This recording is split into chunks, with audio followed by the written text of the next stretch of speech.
bab-bab terluka hati ni rasa jenuh dah nak cakap. Ini adalah sitcom yang berulang. Tak pernah berhenti. Ada je. Ada je. Kadang-kadang orang yang sama pula tu. Ada je. Subhanallah. Kalau nak dilayan nanti, masa kita habis. Nak dilayan nanti, tenaga kita ditarik. Nak dilayan nanti, kita jadi lemah. Lalu kita kehilangan modal dan aset. Untuk apa dia? Aku patut cari redha Allah. Aku patut banyakkan amal soleh. Aku patut fokus untuk meninggalkan satu legasi yang boleh menjadi jariah kepada kita. Itu kena letak tu, sahabat-sahabat. Macam mana aku nak meninggalkan satu legasi yang menjadi jariah? Aku mati dah tapi aku dapat pahala. Aku dah mati tapi aku dapat pahala. Tapi kalau masih lagi dalam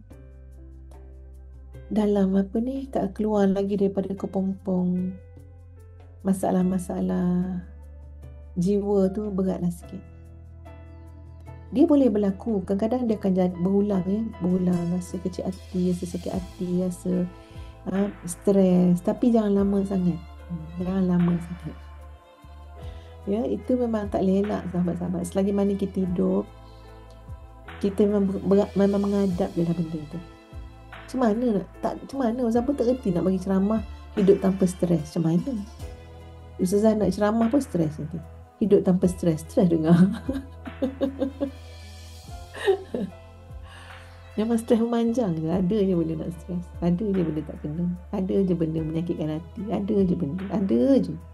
Tapi kita ingat, kita jangan kalah dan tidak juga cepat merasa lelah.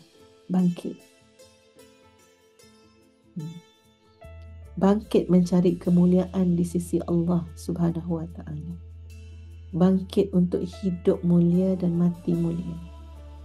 Yang menentukan mulia tak mulia ni bukan manusia. Ya, yang menentukan mulia tak mulia ni adalah di sisi Allah Subhanahu wa ta'ala. Kerana penilaian Allah tu maha adil. Manusia tak berapa adil. Betul cakap. Kita semua ni tak adil. Betul. Kita semua ni tak adil. Adakah kita nak kata kita ni sangat adil? Tak. Ya, tak adil. Kita pun kadang-kadang banyak kerana kepentingan diri juga.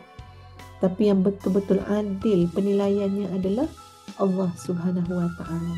Carilah kemuliaan di sisi Allah Subhanahu wa ta'ala.